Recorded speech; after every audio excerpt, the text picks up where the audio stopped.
Hey guys, Alex Khan here, the Prince of Mastodon, and usually when I do cars, I do other people's cars, but this time I'm saying goodbye to my personal car. This is my 2008 Mitsubishi Eclipse, and it's just a GS version, but I did own the GT version when it first came out. But yeah, I've been having a lot of problems with this car, so I'm driving it one last time just to get my last fix on this car because they don't make the Eclipses anymore, not the sports coupe version. I've had so many fond memories of this Eclipse, and I've taken it on so many adventures. But yeah, what I liked about it the most was the styling. And when I stepped into the vehicle, like sitting in the cockpit, it felt like I was in a race car. It was just so low to the ground. All right, so here's what I was talking about. This is so low to the ground when you sit inside. Like, you might not think it, but I'm like really low to the ground. And it feels like a race car, so I love that aspect. So let's go ahead and turn the car on here so you can see the interior. And I'll use this camera to show you. So I love the lighting on this thing. At night it looks like I don't know, kind of like a spaceship. So I have a very basic setup. There's a little clock up there. Here are my gauges. Here's my gear shift. So it's the sports mode. You go down to drive. You go down to drive here, and when you get to drive, you shift it to the right, and there's a plus or minus. So if you want to change gears, go up, push up, and then if you want to decrease your gear, kick back on it. So here's something else that people don't know about this Eclipse is the blind spot is horrible on your rear right. So if you go back over here, first the seat's in the way, and then the seat pillar's in the way. So you have that little window right there to look through. I've seen a lot of trucks hiding in that little blind spot. You can barely see it. It doesn't matter how tall or short you are, the blind spot is pretty bad on this car. And here is the non-existent back seat. When I first had my stomach surgery, I couldn't drive this car because I couldn't get that low to the ground to drive it. So that's one thing. So I had my Eclipse GS in a black color, obviously.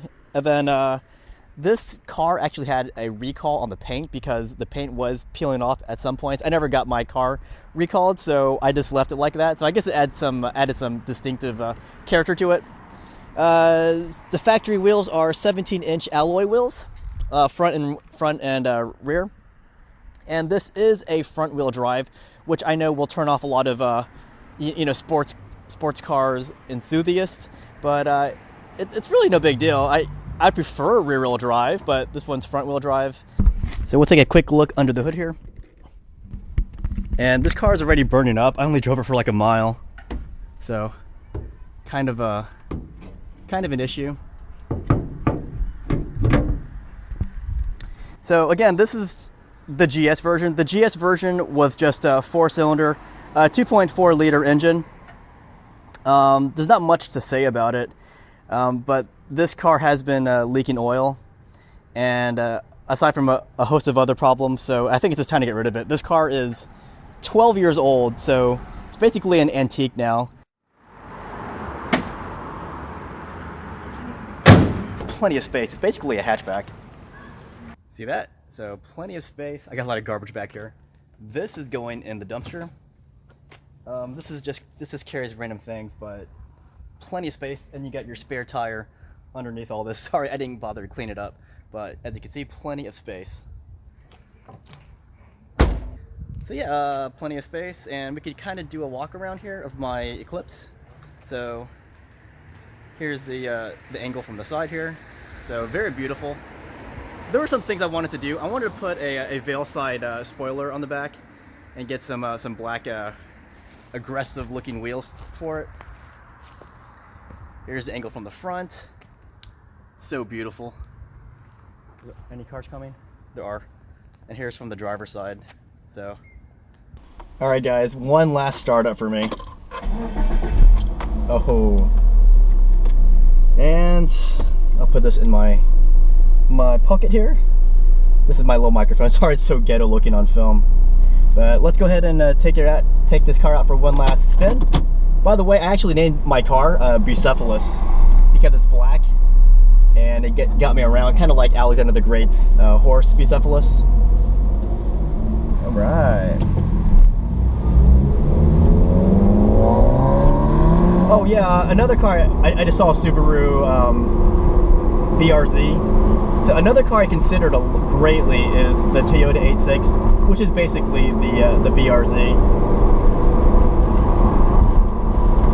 I wanted to do something like, make it like a modern version of the old 86 from Initial D. So make it a white 86. Maybe put some black graphics on the bottom, or graphic on the side that says tofu delivery maybe. But the A6 is a little expensive though. Hey guys, so yeah, what I love about driving this car, I mean, aside from the looks, the feel of the cockpit, is you got this, they call it sports mode, and it's kind of like shifting gears, except there's no clutch.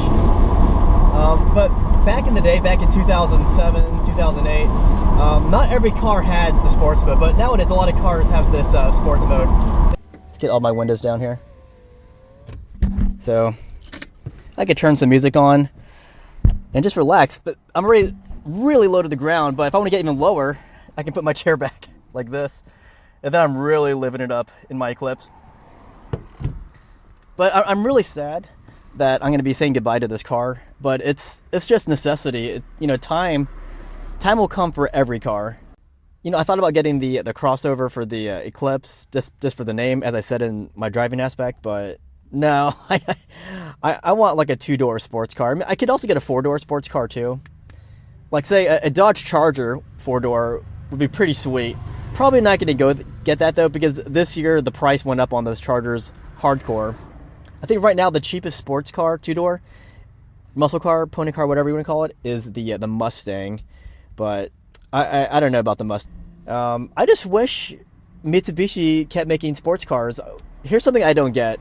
They say that crossovers are the new thing, or hybrids, or economical cars. But I call BS on that, because every other car manufacturer out there, you know, you have crossovers, you have your hybrids, and then you also have your sports cars. Subaru, they still have their WRX. Hyundai's making the Veloster. Toyota's making their what do you call it? Their 86s. Everybody out there is still making sports cars. The only company I can think of right now that's not making sports cars is Mitsubishi. So I think Mitsubishi, they really dropped the ball. This is the same company that made the 3G Eclipse, the 2G Eclipse, the Evo Lancers.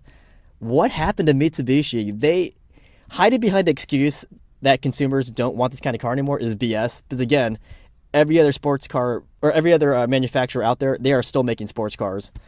Dodge is making sports cars, Chevy's making sports cars, Hyundai, Toyota, Subaru, they're all doing it except for Mitsubishi. So I don't really have any fun, favorite memories. I guess the people that rode with me in this car, that'd be a fun memory to remember. The places I went to, like all the conventions I went to, like in Miami, Pensacola, places I visited in this car, a lot of fun memories. All my trips to the drive-in movie theater in Ocala and Lakeland, a lot of fun memories in this car. But a car it's not a person, so I'm not gonna cry over it, but I'm gonna miss the way this car feels. Like I will probably never experience a car that feels like this. Like when you sit inside the car, it'll never feel like this ever again. All right, that's my goodbye, I guess. That's kind of long-winded, but just want to capture it on film so I can say goodbye to this car forever.